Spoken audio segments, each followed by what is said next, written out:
కుటుంబ సభ్యులందరికీ కూడా ధన్యవాదాలు తెలియజేసుకుంటున్నాం. అదేవిధంగా మీడియా మిత్రులు కూడా ప్రత్యేకంగా ధన్యవాదాలు తెలియజేసుకుంటూ ఈ కార్యక్రమం ఏర్పాటులో భాగస్వాములైన ప్రతి ఒక్కరికి కూడా జిల్లా తెలుగుదేశం పార్టీ తరఫున ధన్యవాదాలు తెలియజేస్తున్నాం. కాకాని గోవర్ధన్ రెడ్డి గారు మహానాడు గురించి నెల్లూరు జిల్లాలో ఇప్పటికే నిర్ణయం అయిపోయింది. వైఎస్ఆర్ కాంగ్రెస్ పార్టీని గెలిపించేదానికి ప్రజలు సిద్ధమవుతున్నారు. మహానాడు పెట్టినా తెలుగుదేశం పార్టీ ఈ జిల్లాలో తిరస్కరించబడుతుందనే విధంగా మాట్లాడారు ఆయన. కాకాని గోవర్ధన్ రెడ్డి గారు ఇదే జోష్యం 2024 జనవరి నుంచి జూన్ 11 దాకా చెప్పారు ఆయన. నా నాయకత్వంలో నెల్లూరు జిల్లా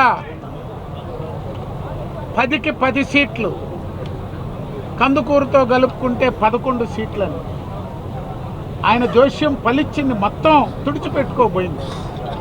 భవిష్యత్తులో కూడా వైఎస్ఆర్ కాంగ్రెస్ పార్టీ ఉమ్మడి నెల్లూరు జిల్లా 10 సీట్లు గతంలో, ఇప్పుడు 9 హాఫ్ కూడా ఉన్నాయి. గూడూరు, వెంకటగిరి, సర్వేపల్లి మొత్తం ఉంది. కందుకూరు పార్లమెంట్లో ఉంది. ఆయన ఉమ్మడి జిల్లా అధ్యక్షుడు 11 నియోజకవర్గాలకి అధ్యక్షుడు కాబట్టి చెప్తున్నా, 11 నియోజకవర్గాల్లో వైఎస్ఆర్ కాంగ్రెస్ పార్టీ ఒక్క నియోజకవర్గం కూడా గెలిచే అవకాశం లేదని చెప్పి 29 ఎన్నికల్లో డీలిమిటేషన్ అయినా, డీలిమిటేషన్ కాకపోయినా 11 అయినా, 16 అయినా, 13 అయినా, 14 అయినా అన్ని స్థానాలు తెలుగుదేశం పార్టీ గెలుచుకుంది.